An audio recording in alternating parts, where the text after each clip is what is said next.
Hi there, and welcome to Let's Talk. Please understand that the views and opinions shared in this show come from my own personal experience. I am in no way a trained psychologist, therapist, or doctor. If you do need help with mental health, please reach out to the wonderful services that are available, your local doctor, or visit your local hospital. Good luck in your mental health journey. It's the sex episode!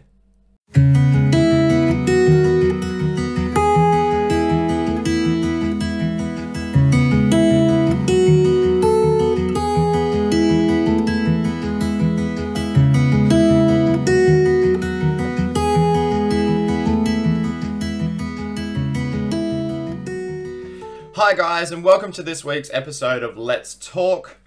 On this week's episode, we're going to be looking at the many common misconceptions surrounding men's sexual desire. We're going to be looking at the 5 love languages and how that plays into why men's sexual desire can be misconstrued by the general public, people online, even in romantic relationships with partners. And we're also going to be looking at male programming and talking about how men are programmed right from the time that they are small. Alright guys, let's do it. Here we go. Hi guys, and welcome to this week's episode of Let's Talk. It's me, it's Jay. How you going? How's your week been? Did you have a great weekend? Guys, we have something really serious that we need to talk about this week, okay? We need to talk about men's sexual desire and how it is being so misconstrued in modern society, both in person and online. Now, you're probably wondering, Jake, why are you opening the conversation about men's sexual desire? Well, I'm addicted to podcasts, okay? I have been listening to a fascinating podcast that you can find on Spotify. It's called the Sex and Psychology Podcast. If you're familiar with it, hi, I'm a fan.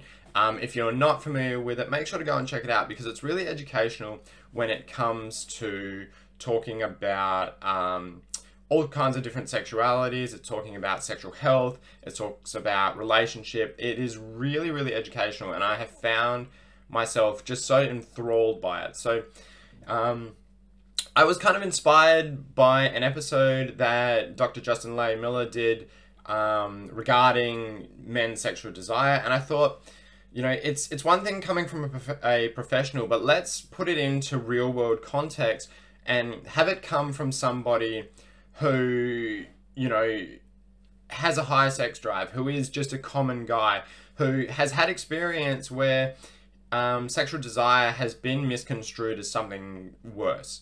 So let's get into it. I suppose the easiest way for me to sort of get the ball rolling for this episode is to talk about my personal sexual journey.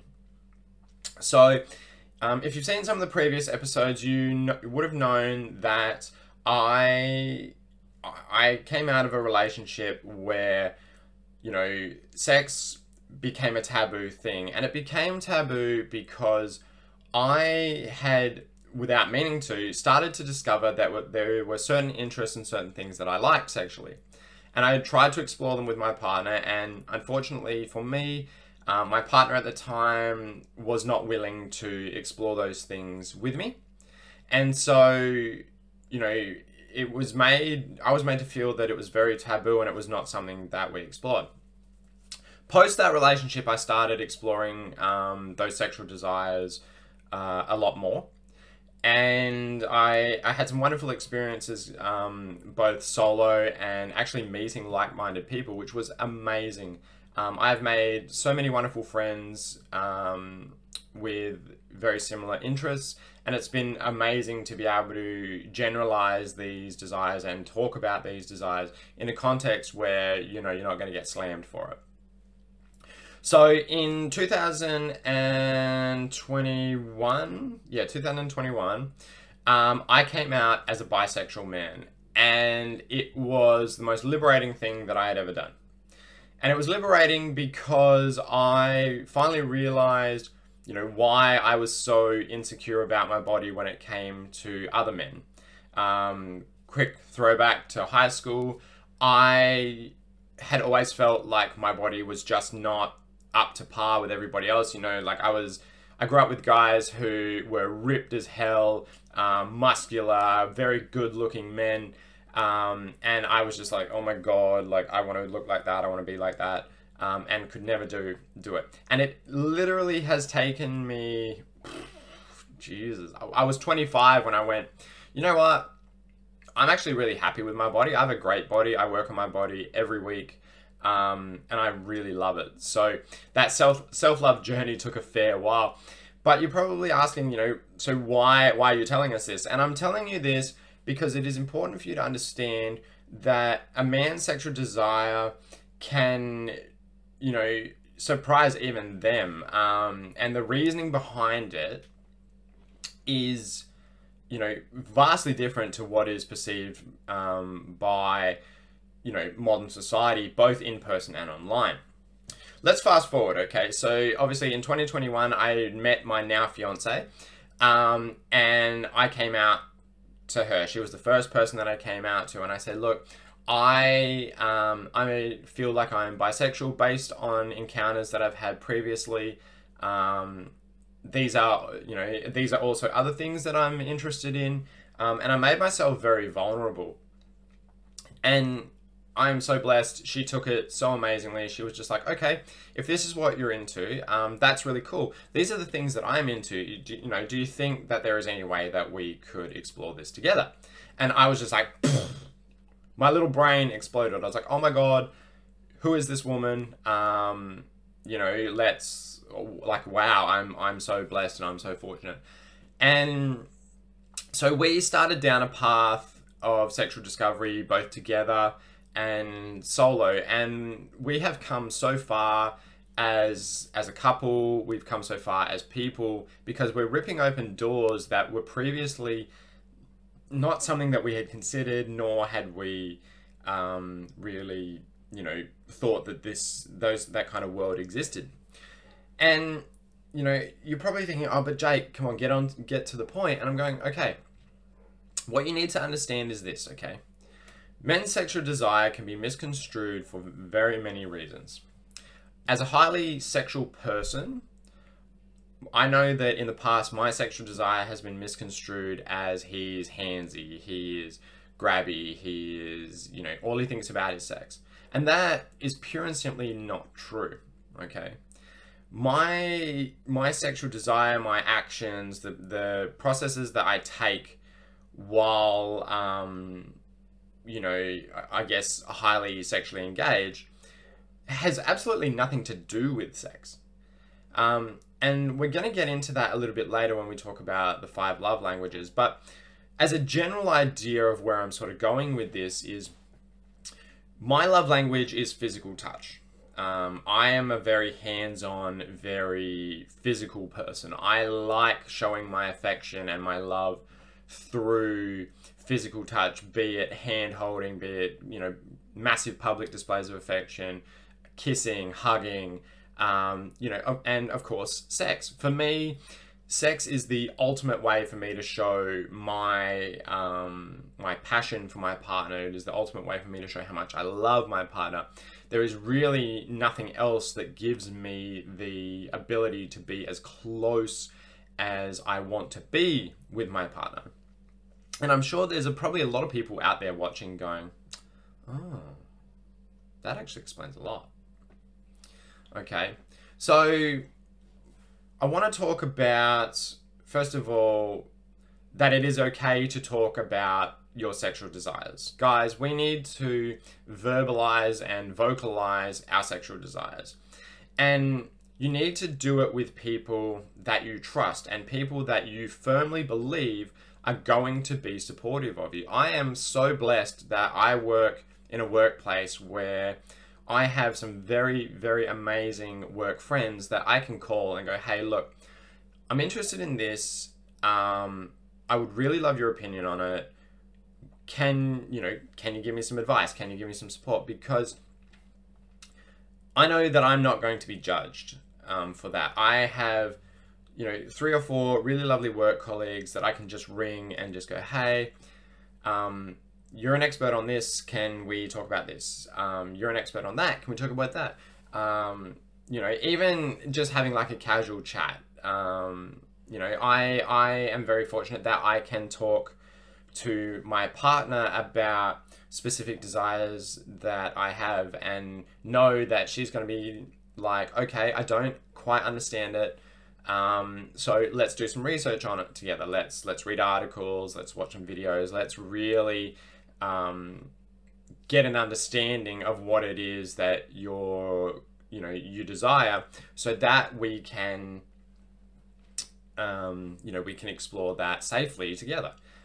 You know, it's just amazing. I think in the last 2 years I have probably really opened up the discussion about sex, sexual desires, and you know how that all kind of relates in my personal life, because everything is interlinked. And once you understand how everything is interlinked, then you can go, okay, I'm feeling like this because of this. All right. So some of the most common misconceptions about men's sexual desire is that we are always aroused, we are always turned on, we are always ready to go. And that is simply not true. As a behavior therapist, there is always a function to a behavior. And I know for me, as I've explained previously, is when I'm very handsy and hands-on, it's not because I'm in the mood, it's because I want to show my partner my physical affection. And that can be misconstrued. Now, please understand that I'm not supporting men who go out of their way to be grabby assholes, all right? Because yes, I can hear the women screaming, oh, but there are guys out there who all they want to do is have sex and be thirsty, and you know, I get groped by guys in bars and things like that. Ladies, that is not okay. I do not support that at all right? That is not a function of behavior. That is just being an asshole, all right? So please understand that I'm not making excuses for men who are grabby assholes, okay? That's not what I'm talking about here. So moving forward, let's talk about the 5 love languages. Now, I have so much stuff in front of me on my desk right now because I'm still sorting out my setup that I need you to bear with me while I bring up my notes about the 5 love languages. So the first love language is words of affirmation, okay? And it's described as a love language value, verbal acknowledgements of affection, infrequent I love yous, compliments, words of appreciation, verbal encouragement, and often frequent digital communication like texting and social media engagement. So I know that I really love getting a text message that says, I love you from my partner, or I'm thinking of you, and there's like a cute picture. That is something that I try to do every day for not only my partner, but my friends. I like to send out like Snapchats, text messages, you know, picture messages of something that my friends like, just so that they know that I care about them and that I love them and that I'm thinking of them. So our next love language is quality time, and this is described for people who feel the most adored when their partner actively wants to spend time with them. And I think that's something that we all want. And I think when you put that in the context of men's sexual desire being, you know, misconstrued, you know, guys will quite often reach out for their partner, be it a man or a female, and they will go, hey babe, I have this amazing weekend planned, let's do it. And when they start talking about, going to, for example, let's say, oh, I've booked a hotel in Perth, I've booked a nice restaurant, 9 times out of 10 people will go, oh, that's really romantic, that's lovely. But there's that 1% that will go, oh, you just want a dirty weekend away so you can get in my pants. And there's no intent behind that at all. And sometimes, like, I do understand that sometimes people will like rib on people. But imagine that you have put in so much effort, you have planned an amazing weekend away, and then your partner looks you up and down and goes, you just want to get in my pants, don't you? Like, how heartbreaking does that feel? I know I've done that. And we've gone on the trip anyway, but the trip's been ruined because, you know, all they think is I want sex, and that's pure and simply not the case. Okay. The next love language is acts of service.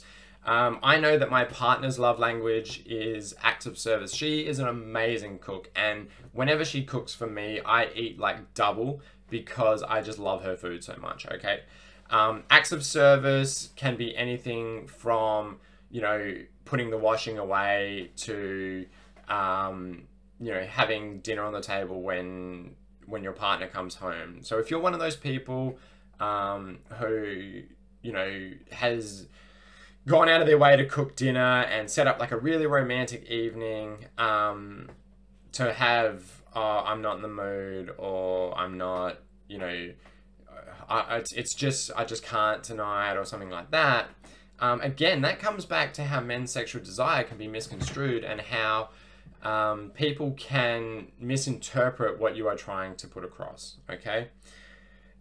Gifts, gift giving. Now, this is a big one that I've noticed that really gets misconstrued, because it's almost like people think that just because a man has bought a woman, for example, a gift, that the expectation is that they sleep with them after. No, that is not. I buy my partner flowers at least once a month, maybe twice a month.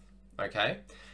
I do not expect her to engage in sexual activity with me because I bought her flowers. That is ridiculous. And I know that there are people out there that go, you know, let's say you bought chocolates and flowers for your partner. Most people will go, oh, that babe, that's amazing. I really appreciate that. I really value that. And the other people will go, don't expect sex after this, or don't expect sex because of this. But in saying that, what I also want to make valid is that there are people out there who give gifts with the expectation of sex as payment. Guys, that is not right. Ladies, women, men, I said ladies twice, sorry. As you all know, this is unscripted and I trip over myself sometimes. You know, don't give a gift expecting something in return, because that's not how gifts work, okay? And finally, as we've talked about earlier, physical touch. Again, I am somebody who values physical touch above all else. And again, I'm validating that not all physical touch is positive, okay? There is that fringe element, and I do not support that in the slightest. So I really want you to think about those examples that I've given you, those definitions that I've given you, and I really want you to see how, you know, they can be misconstrued as, you know, sexual desire. Okay. It is really important that we look at the function of the behavior. You know, let's say you're a FIFO family, okay? Your partner's just come home from FIFO, they are stressed, they are tired, they've just worked 2 weeks away, and all they want to do is be near your partner. And you notice that they're being really handsy, really physical, and you're going, oh God, they want to have sex with me, and I'm just not in the mood, and I'm just not this, and I'm just not that. No. What I would love for even just one person to do is stop and go, all right, let's have a think, because I remember Jay saying that we really need to look deeper at the behavior behind the actions, okay? So let me think, all right, so my partner has been away for 2 weeks, hasn't seen me, and we've only been able to communicate by phone. Well, it's natural that they want to be close to me. They don't expect sex, they just want that physical affection.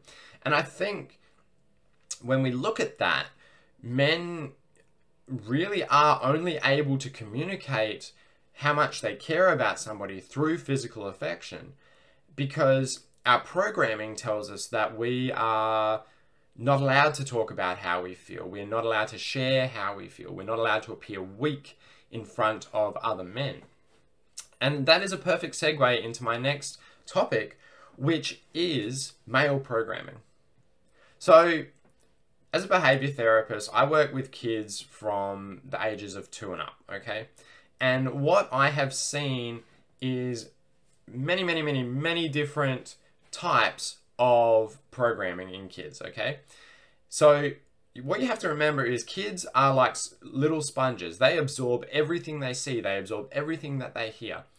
I was very blessed as a kid because my parents are what I deem a beautiful example of a functional, healthy marriage, okay?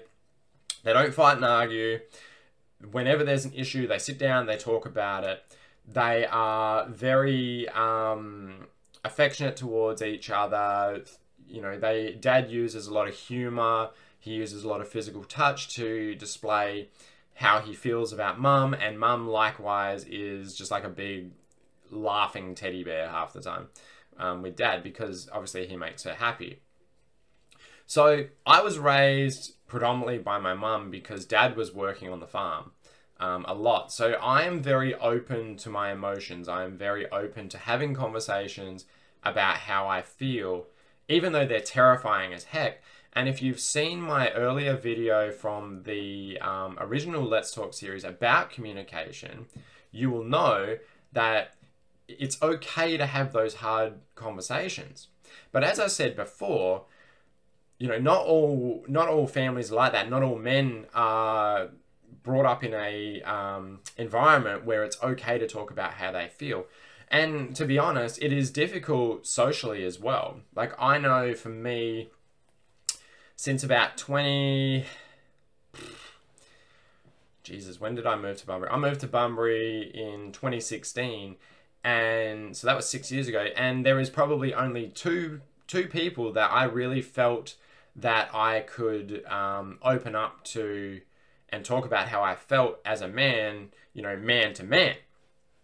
And so it really has only been in the last probably year and a half that I'm just like, all right, I am 100% comfortable in who I am as a person now, and I'm going to be myself. So that means that all my co-workers, I'm not afraid to say how I feel in front of my co-workers. Hell, at work, I've cried, I've begged somebody to, you know, help me. I've broken down in front of my colleagues, and they have been so supportive. I've broken down in front of my boss, and she has been so supportive. You know, I recently went to my best mate's Bucks party, and I said the things that I'm not going to be able to say at the wedding because of the time constraints. And, you know, he came over and he gave me a hug, and he's like, man, I love you. And I'm like, well, I love you, dude. And I need you to know, because, I'm not going to have the opportunity to convey that on the biggest day of your life. Okay, so I need you to know now. And so when we look at the contrast in my family personally, okay, my brother is very much like my dad. My dad, you know, as I said before, is very affectionate and very loving towards Mum, but he is not emotionally available when it comes to talking about them with other guys. Me and my dad had our first man-to-man talk probably 3 years ago, right before my first engagement party. And that was when he really opened up to me, and we had a talk about, you know, life and, you know, how we need to treat people and things like that. But that was the first time in 25 years. So, and my brother is exactly the same. My brother does not tell you how he feels, even though he is clearly not okay. And you really have to sort of read how he's feeling, either in person or the way that he talks. Like, I know that my brother is not okay when he sends me one-word messages, or he sends me phrases like, I'll be okay, I'm fine. I know he's not. But it is not my place to hound him about how he is feeling, and I allow him time to get his thoughts together, and then he comes to me and he opens up in his own way. So guys, I really want you to think about male programming, and maybe even look at some of your partners and go, well, I noticed that, you know, Joe Blow does this when we talk about, you know, how, you know, we talk about emotions or feelings like that. Sorry, I really just need to adjust this because it's driving me nuts. But I also need, you know, I need to understand the function of that behavior. And like I said before, every behavior has a function. So just remember to be considerate of your partners, to really try and look deeper at the way that they are acting, that they are the things that they are doing, because again, a lot of men's sexual desire can be misconstrued, okay? You know, there are actions that we perform, like being hands-on or buying gifts, where the expectation is, oh God, now I have to have sex with him. And that is not true. You know, if you have a good relationship where the communication is open and honest, and, you know, you're quite comfortable in what you are, you know, what you have with your partner, then your partner is more likely to make themselves more vulnerable to you, because men inherently are not vulnerable. I'm vulnerable as hell, which is why I run this YouTube series, because I need other people to see that there is somebody out there that is perfectly okay with being vulnerable, and hopefully that will inspire somebody else to be vulnerable, and then that will inspire somebody else to be vulnerable, and, you know, we'll end up with a massive domino effect. Because as always, I'm a massive advocate for men's mental health, and I think that by making this knowledge public, by making people aware that there is somebody out there that is willing to have the conversation and doesn't care what other people think, you know, we can really get ahead of this issue and this stigma that surrounds men's mental health. All right, guys, I hope that you learned a little bit about the misconceptions around men's sexual desire today. I hope you learned a little bit around the love languages. If you guys want to find out what your love language is, make sure to Google the 5 love languages test. They are really accurate. They're really descriptive. They're only about 20, you know, quick fire questions long. You can take the test in about 5 minutes. Also, please make sure to jump onto Spotify and have a listen to either the Positive Mindset Mentor by Rob Dial, or the Sex and Psychology podcast by Dr. Justin Leigh Miller. They are fantastic. They have changed my life. They're definitely worth a listen, and they open up a lot of the conversation around you know, men's mental health, men's sexuality, and things like that. All right, guys, as always, have a fantastic week, and I'll see you in the next one. Hey guys, if you like that video, make sure to check out my other ones over on my YouTube channel. Leave some comments if you feel like it. I'd love a little bit of feedback, and I'll see you in the next one.